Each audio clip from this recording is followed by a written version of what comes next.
semuanya, perkenalkan nama saya Fazar Rani Hasan Hafisah dari Program Studi Ilmu Politik, Fakultas Ilmu Sosial dan Ilmu Politik, Universitas Negeri Semarang.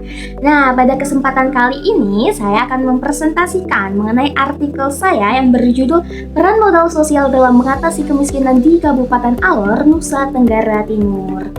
Nah, teman-teman, kalau kita bicara mengenai kemiskinan di Indonesia, ini pasti masih menjadi persoalan yang besar yang belum sepenuhnya terselesaikan, terutama di wilayah yang disebut 3T, yaitu terdepan, terluar, dan tertinggal. Salah satu contohnya adalah Kabupaten Alor di Provinsi Nusa Tenggara Timur. Nah, teman-teman tahu nggak sih kalau Kabupaten Alor adalah kepulauan yang sangat indah, tetapi juga menghadapi berbagai keterbatasan. Contohnya seperti akses transportasi yang sulit, infrastruktur yang belum merata, dan pelayanan publik yang masih terbatas.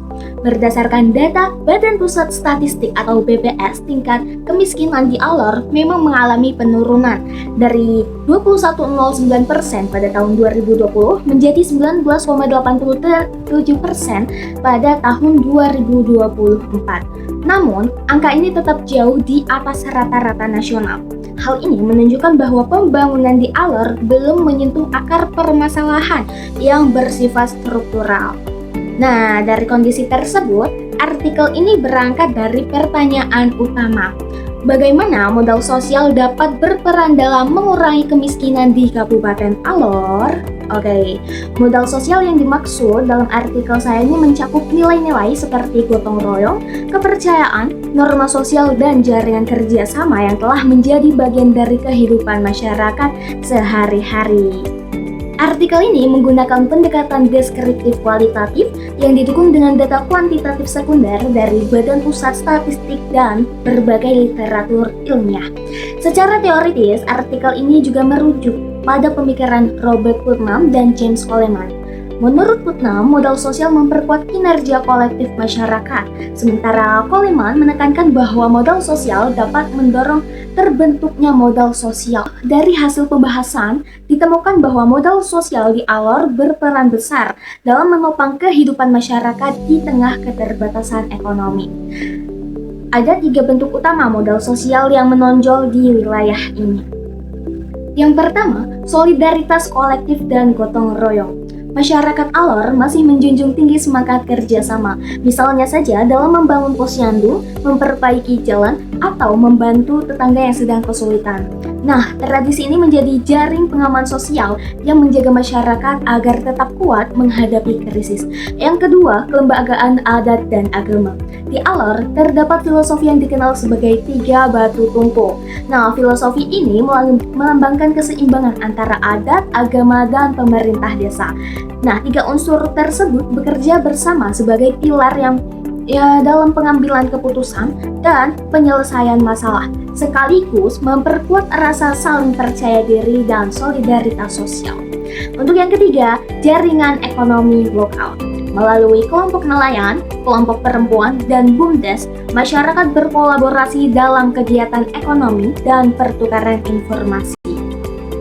Namun, jaringan ini masih memiliki keterbatasan karena akses terhadap modal, pasar, dan pelatihan manajemen yang masih sangat minim.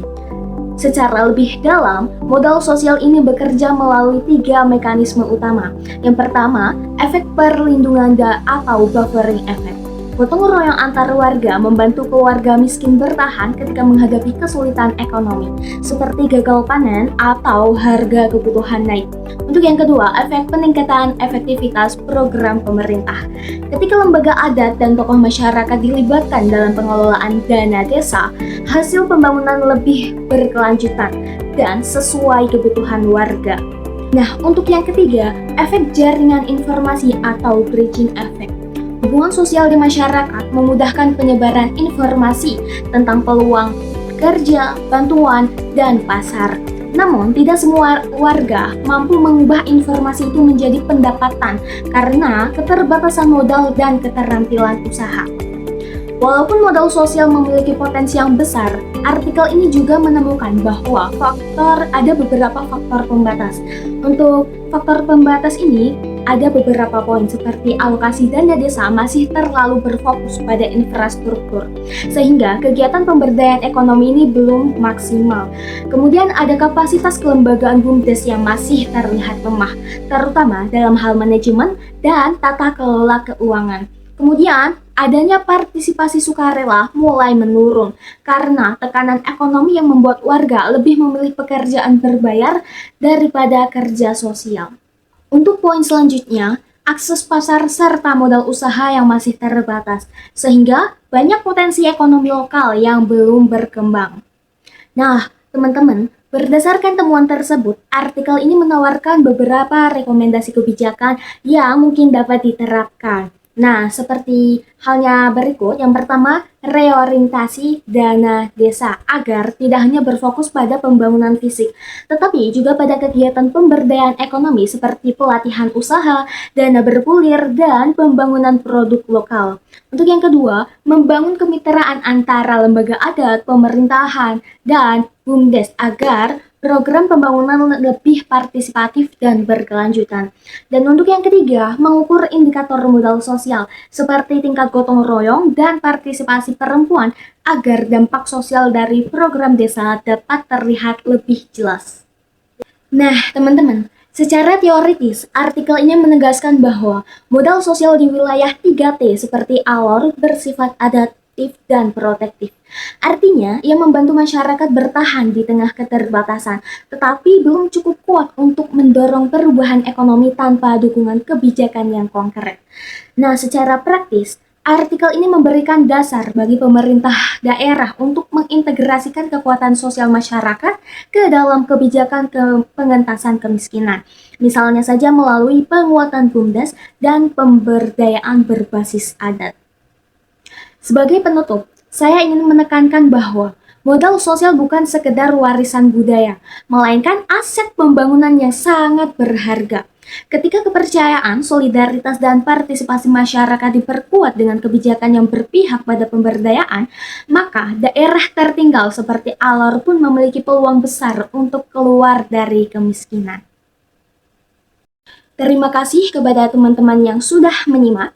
Semoga artikel ini dapat memberikan wawasan baru tentang bagaimana kekuatan sosial, gotong royong, dan rasa kebersamaan dapat menjadi fondasi penting dalam membangun kemandirian dan kesejahteraan dalam masyarakat di wilayah 3T. Sampai jumpa.